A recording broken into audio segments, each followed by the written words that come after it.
Three,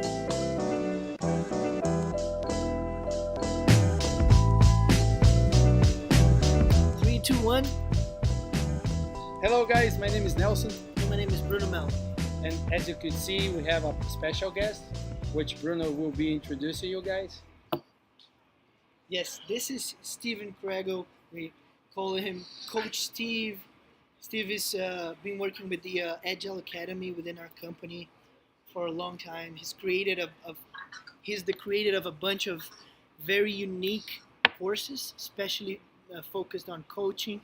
I've met Steve in US when I had a training for Agile Fundamentals course with with LEGOS. I'm sorry. So it was pretty impressive. It was 3 days training, which we ended up creating a whole city in 2 days and a half, and that was amazing. The first time I saw a real coach in action, and so after that, as you know, us, we pretty much fell in love with the guy. We've already done an episode with Steve back in the day to talk about specifically about his Legos. passion with Legos and how he trains people with Legos on Agile and coaching. And so that was for season 1. So of course we have to have him on season 2. Well, Steve, welcome. I already said too much, so introduce yourself. Thanks for joining us. It's a pleasure having you. Oh, thank you very much. Hey, I Thank love you guys too, man. Yeah, like Bruno had mentioned, I've been with the Agile Academy for 3 years. Elmo's my guy. He follows me all over the world. I take Legos wherever I go, and so I'm really glad to be here. I'm honored to be here as well. We Thank are you. the honored ones. And the topic for today is? Retrospective, which is one of the, as we mentioned on several other episodes, which is we think it is one of the crucial and important ceremony on Agile because it is the moment. And I won't say too much because, Steve will be the one, but we understand that it is a crucial moment that the team might revisit everything that happened during that sprint, a moment to improve their work, improve their way they treat people, the moment they will visualize the social contract and blah, blah, blah. So thank you, Steve. So shoot us with the retros. Yeah. Okay. Tell us a little bit about your experience with retrospective. Okay. Well, I mean, a lot of people think about retrospectives started with Scrum when it really did. If you go all the way back to when the Agile Manifesto was first created, it's contained in the 12th principle. It's the 12 principles at regular intervals. Time reflects on how to become more effective and then tunes and adjusts its behavior accordingly. So it's not just about Scrum. Retrospectives is all about coming together as a team, not just a team, but as individuals, and finding ways not only to make the process better and the quality better, but to make yourself better as an Agile practitioner or developer, or even more importantly, to me personally, as a human being. Awesome. That's moving. Yeah, It's beautiful. So before I forget, because I'm kind of old and I forget stuff. Two incredible books. I am, dudes. I'm over 60, man. And 2 incredible books that you absolutely must get, and they're both pretty old. The first one is called Agile Retrospectives: Making Good Teams Great. This is by 2 incredible Agile thought leaders. They've been around forever. The first one is Esther Derby, and then the second one is Diana Larson. Get this book. It's really small. It's like probably less than 200 pages. This is the original book of Agile Retrospectives. Okay? So That's number away. 1. Get this book. Get your manager to buy it for you. Ask permission from your wife or your husband. Get the book. The second book is a follow-on book by another. This was published, I think, around I don't know. I'd have to look. 2014. So it's still a little bit old, not as old as the original. This one is excellent too, and it's called Getting Value Out of Agile Retrospectives a toolbox of retrospective exercises. This was written by a guy named Luis Goncalves, Goncalves, and Ben Linders, Linder. We're gonna include. I think we could include these links if we have on the web and the names below, so people can watch out and click and research. Yeah, they're both available on Amazon. I don't know if they're available on Safari online, but Awesome. you can look there first. But these are two awesome books. This little bitty book is probably less than 100 pages. It's got, and in both books has different ways to do retrospectives. Because people get tired of the same old. Yeah, that's What great. did we do good and what did we do bad? And I hate using the word bad. It's what can we do better? And then any questions. That gets boring, I know. So there's all kinds of stuff you can do.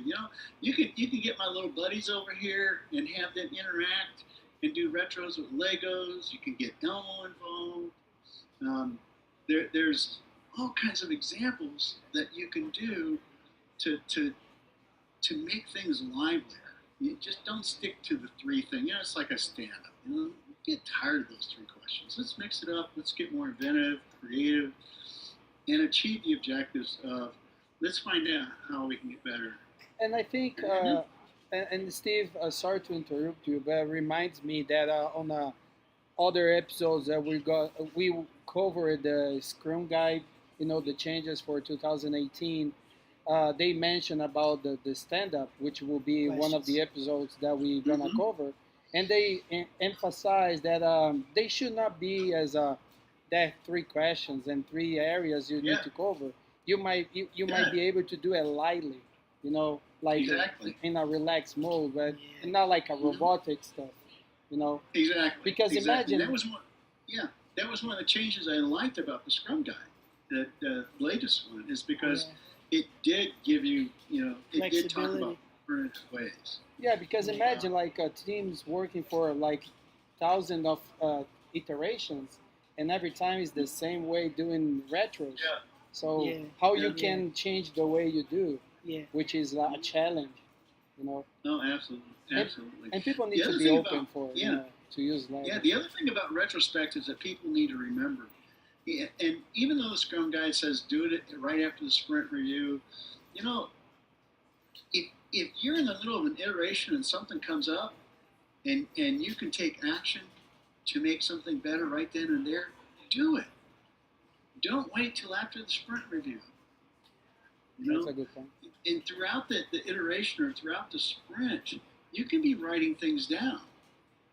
Because, like I said, I'm over 60. If I wait for 2 weeks to do something on retrospective, it's gone, brother. It is absolutely gone. If I close my eyes and take a nap, I forgot it. And heaven help me if I've been drinking some caipirinhas or something. That was all. Thanks for the honesty. I love that. Yeah. So, you don't have to wait till the end. Yeah. Write stuff down. As it happens, write it down because you know it's going to happen, right? Yeah. Or if there's an immediate thing that you can fix right now, why wait 2 weeks? I think fix it now. Are you referring about maybe not using the parking lot and just go and do it, and maybe you can put it? Yeah. You I'm can just put something thinking in the parking lot, and then when you do your retro, pull it off the parking lot, put it in the retro. Okay. Yeah, we had people asking that question, Steve. Like, should we feed the retrospectives with items throughout the iteration? Like every day, should we have like a wall open so that we can put stuff up more constantly? And the only question that I asked one of them is, okay, the purpose of the structure is to allow the teams to actually do the work. So if we're kind of like thinking too much about scenarios like this, and just I want to know your guys' opinion on this. This is my goal. If we're thinking too much about, okay, I need to write things down for the retro, then maybe maybe it's too much. Maybe I'm derailing or losing focus. And then the question in the purpose of practicing coaching, the question that I asked one of the girls is, she said, "Well, I prefer to put it now before I forget." And I asked her, "Well, if you don't remember," that's the question that I asked the team, right, the group. If we don't remember, is it that important? That's a good question. Sometimes what might be perceived as a problem now might not come back, if ever. For example, mood marbles were down for a whole week here because the system was unstable. Connection was down. It was not good. It was in and out, going up and down all the time during a week. Mood marbles were terrible. Of course, you can guess the retrospective items were all negative. And yes, like the tool is not good. The tool is not good. I asked the team, if we took time of our agenda to try to fix it, how effective and what's the ability that we have to fix it? Like, we don't have ability to fix that problem. So I think that statement is valid for things that we can fix, and for things that we consider to be something that will come again. I think there is a value and a benefit behind setting up the team for a specific ceremony like a retro, to do it together because of the energy and synergy and the whole mindset behind each ceremony, which is the reason why I prefer to do them separately. I want to know your guys' opinions because, you know. Yeah, and for me, besides delivering value to the customer, the retrospective is the second most important thing you could ever do. You know, first, number one, being, you know, making the customer happy. The retrospective, that's how you're going to grow. And, you know, the way I look at it is every person has their own way of remembering things. You know, like I said, if I don't write something down as soon as it happens, no matter how important it is, it's gone, man. And so it doesn't matter when they write it down. What matters is if it's important to them at that time and then they write it down, don't forget to discuss it. That's why I write stuff. I mean, if you look at my board, I've got all kinds of notes all over my boards, just because I do have memory issues. And, you know, I've always had, you know, I abused myself when I was young. You know, I drank and I partied, and, you know. But we are human beings, right? That's different things of different patterns that people do to help them remember stuff. And it doesn't matter to me when you put something up, you know, and you know, if you're fortunate enough to either have a virtual retrospective area that's there all the time, or even a place on a wall that's physical, there's nothing wrong with, you know, writing down a quick note and shoving it up there so that you remember.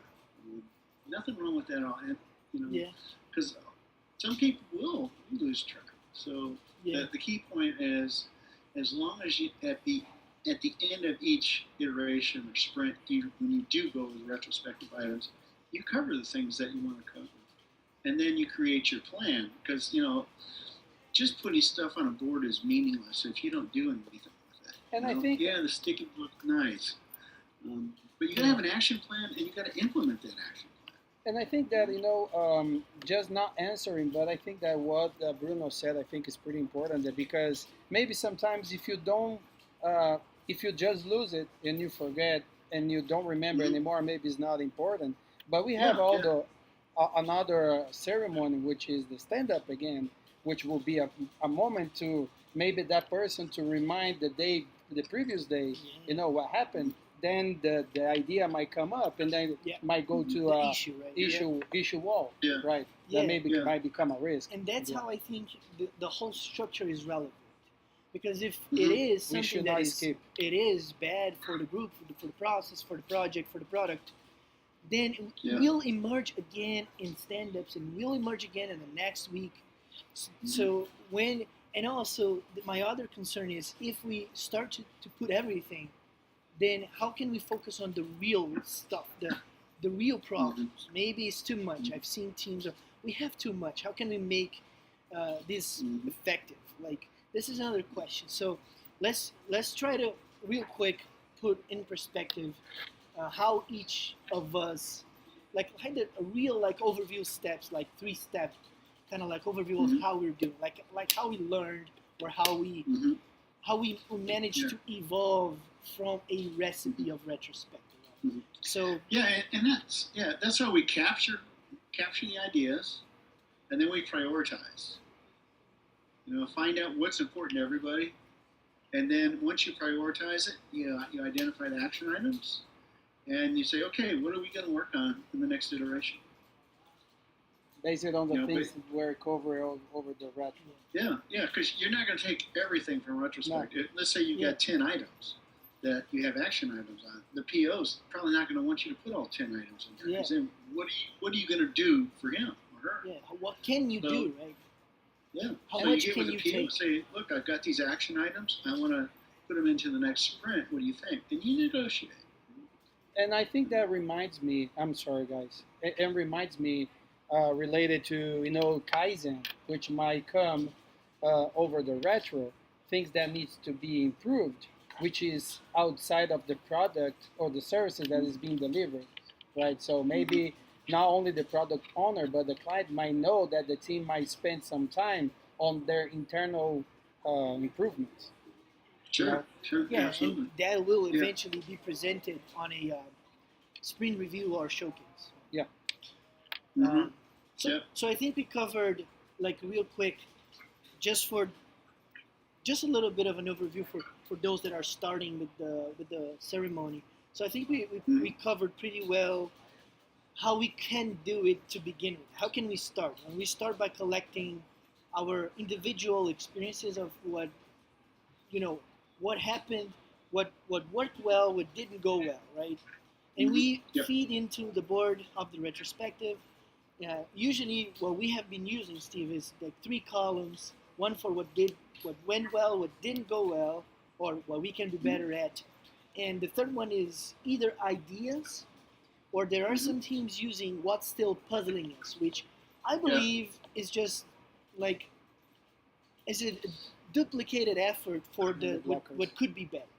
I think that column serves it well, but so the retrospective is a ceremony. We get people together in a room. We do the first session of like a brainstorming, and people put in stickies these 3 columns, right? But we also covered that any team can also provide inputs during the iteration. There's no problems in doing it, right? So what's the next best step? The next step is organizing everything by subject, maybe. Or clustering. Well, clustering. Typically what I do once I get the input is sometimes the input's not always clear, right? Right. And so then I go over each item with the team, and then I make sure that everyone understands exactly what that sticky is about. Perfect. And if there's things that need clarity, then we get the clarity. Okay, because that's important. Right. Especially in all of my workshops I do a retrospective at the end of each day. And somebody will put something in there, but if I let them go, then when they come back the next day, they may not remember what they were talking about. Yeah. Or maybe the person won't come back.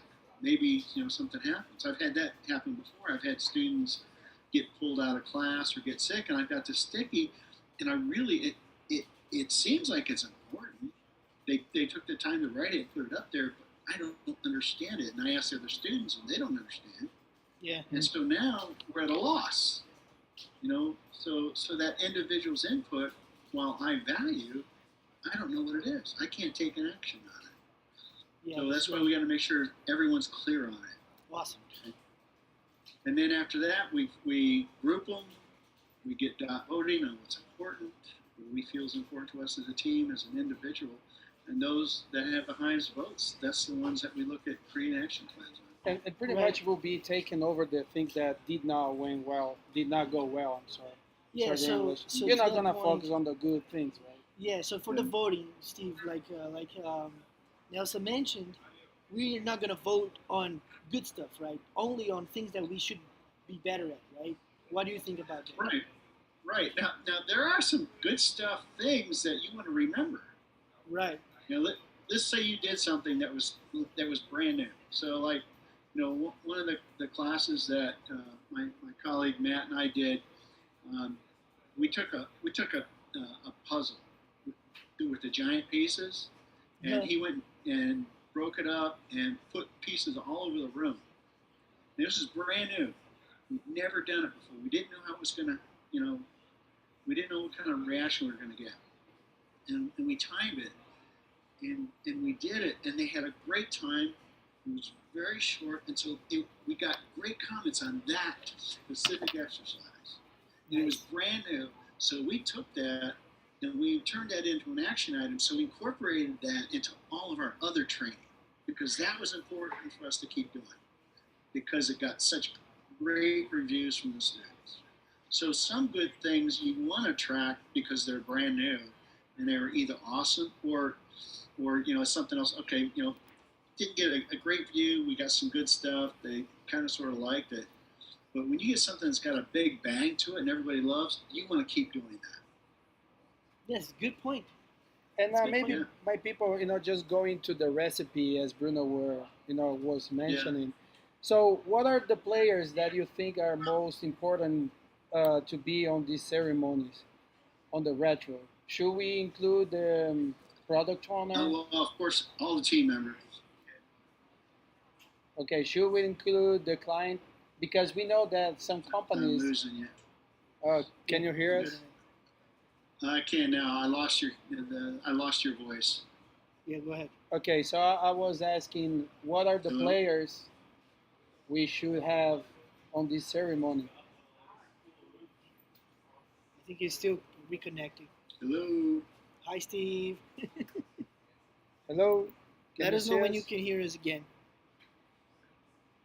Yeah. Okay, I can hear you now. Okay, I was asking the players that we should include on the ceremony because we know that some companies they have like internal clients, which should they be part of the ceremony as well? Typically, keep in mind the purpose of a retrospective.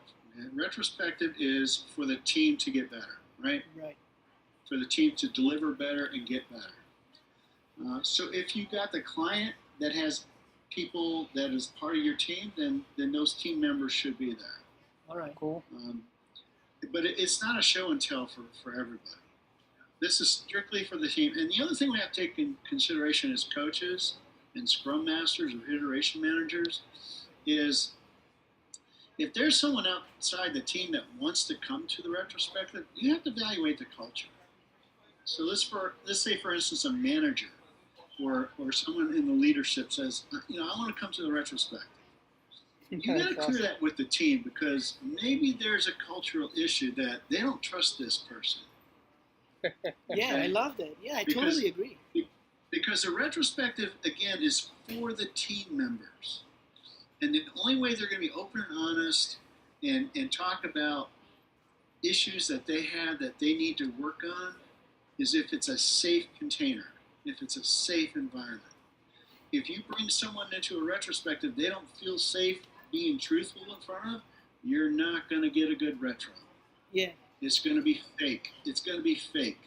So be careful. Yeah, at a minimum, people will think twice before sharing the good stuff. Their feelings. The things that matter. So for that, I wanted to share a story to take advantage of the moment. I want to share a powerful story that happened to me, and that's why I always recommend and try to inspire people to do this live. It's because of these things that I've learned about myself. So, for example, very unique things that you learn only by making mistakes. So I learned Agile at Raleigh, as you remember, and that was my first team, my first squad that I worked with. When we started doing retro, we did a bunch of retrospectives, so we got good at it. But I didn't see it coming. But the color of the sticky made me second guess my voting. So there was the team was very diverse. There were people from all over. 10 different countries: Mhm. Ireland, Brazil, US, Puerto Rico, which is kind of US, but Puerto Rico is different. We had Italy, we had Hungary, we had Malaysia, Philippines. You get the point. It was a very unique environment. It was awesome Mhm. learning, but very different cultures in the room. Some people are Mhm. more toned down, more quiet. Some are more Yeah. vocal. Some are not as vocal, but they are more aggressive or more honest or transparent, and so Mhm. on. So what I noticed that I did, it was my fault, because I had trouble agreeing with one person, because that person was so different and, for me, negative. I later realized that the negativity and the behavior came from the environment. It was not a safe Mhm. environment. But because I had trouble, relying or connecting with that person on a personal level or on a human level, because it was so different than the way I used to treat people. Mhm. If I saw the color of the sticky that she or he was using to write it down, at the moment that we were supposed to vote, I would think twice to vote on anything that that person might have written. But that was Mhm. ridiculous, because regardless of how people are feeling, Mm-hmm. she might have great points, and she was not. Mhm. She was not stupid at all. She was there. I She know. was smart. She was intelligent, but she was not safe. She was Mhm. not feeling heard or protected or cared for, so she reacted in self-defense. Or he, man, I'm Yeah. saying she, but, Mhm. well, the point is, I later realized it was my fault to not read it, and I lost the opportunity to learn things. So it's so important for you to really not focus on the people, but focus on the content. And my suggestion is use post-its of the same color, and don't Mhm. try to understand who wrote it. Yeah. That's not good for you. That's a trap Yeah. for you. Regardless of who Yeah. wrote it, people might have good points. So that's just the story I wanted to share. I learned that Yeah. Yeah. doing retrospectives and making mistakes, Yeah, because I think that post-its are their voices, yeah, becomes their voice. Mhm. becomes their voices. Mhm. It's So it should be. powerful. Yeah. Retrospective Yeah. is one of the ceremonies that taught me the most. Mhm. Yeah. Yeah. I That's awesome. I do have a question. I think it will be my last one. I It's don't think never it. your last one. I watch your videos a lot, and I hear that a lot. This is gonna be my last question. I promise. No, but I will. I will. Awesome. Awesome. Now my question is, we defend the collocation thing. So what are your tips for people that are doing retrospective Awesome. remote? Awesome. Well, first thing, you gotta have a great tool. You know, Okay. absolutely must. You gotta have good connectivities. You know, we've run into some connection issues here, so that's number one. Great tool, good connectivity. You also got to make sure that if you're spread across time zones, you got to compensate for that. It's that's one of the difficulties of dealing with remote teams is the time zone issues. So you got to be aware of everybody's time zone and try not to, say, well, this happens a lot. Unfortunately, is well, I'm in America. We're going to do a Central Time Zone always, no matter what, and that's just wrong. I have a thing I call Feel the Pain, and so this week when we're doing a retro, I may have to get up at 4 o'clock in the morning because I got colleagues in China and India. So this week I feel the pain. Next week they're going to feel the pain for somebody else. Yeah. So you got to be aware of that. The other thing is you got to have good control of the crowd because when you're remote, people aren't pushed to talk. So whoever's facilitating the retro, you've got to make sure everybody participates. So some people like to use Mural for the retrospective tool, for the remote retrospective. You can tell who is doing what because you can see who's logged in Mural, so that helps you make sure everybody's there. And then you can also select each post-it to make sure everybody's participating. And same thing with with using Mural for retrospectives, don't forget, Mural has a voting capability, so Yep. people can vote. Do Right. not forget that. Yeah, Okay, we're doing that.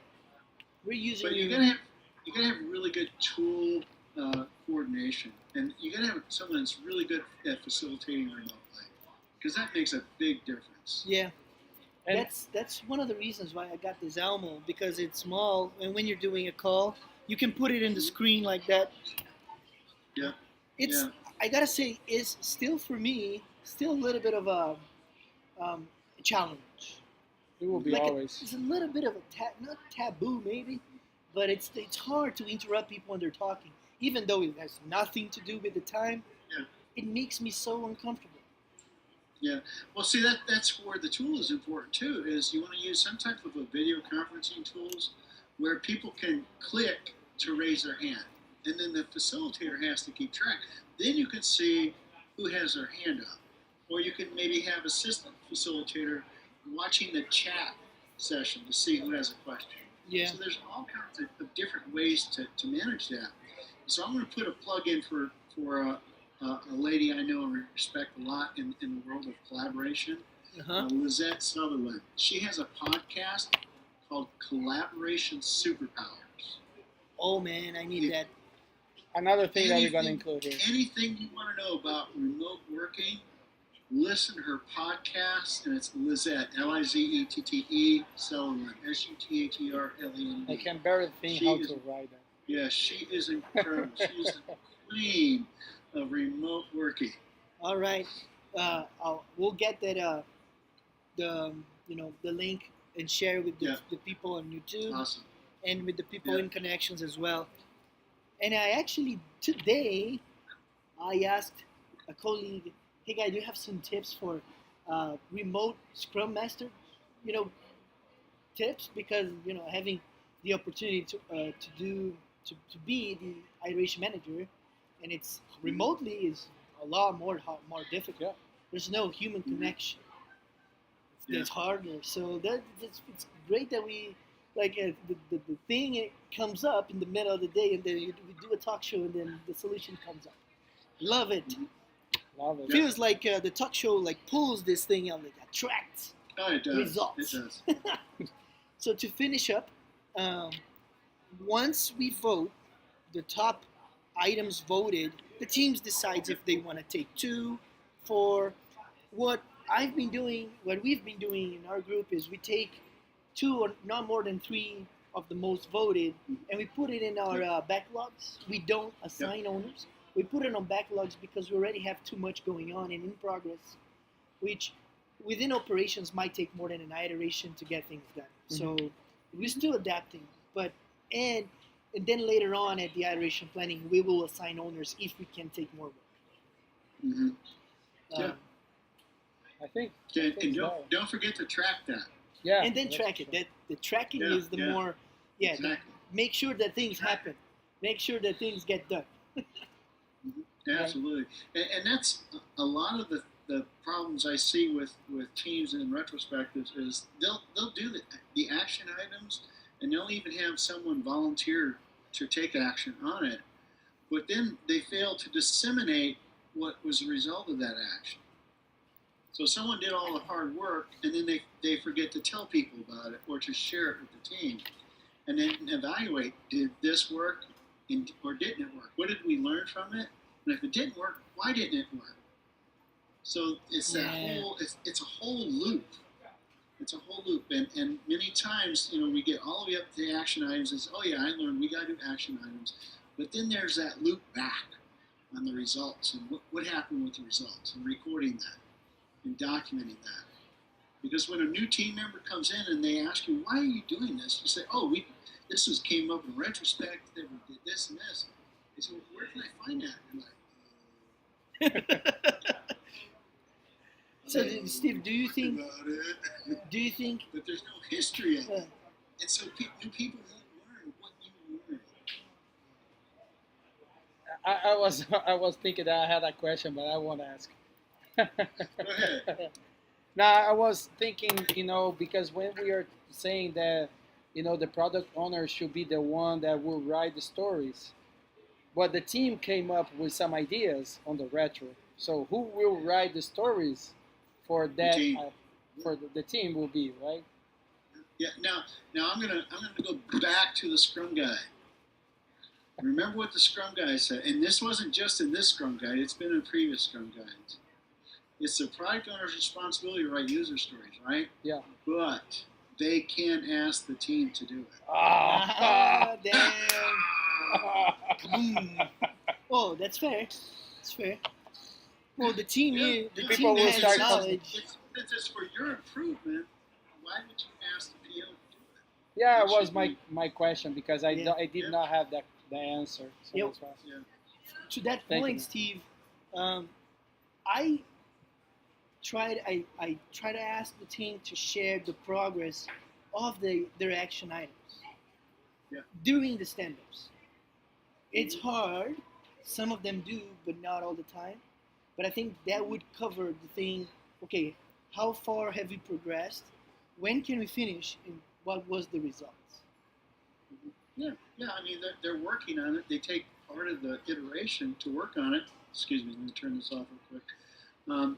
And so, it's just like a regular user story, right? They're working on it, and if they're the one doing it, then during the stand-up, they can say, today I'm working on this retrospective. Boom. Awesome. Just the best.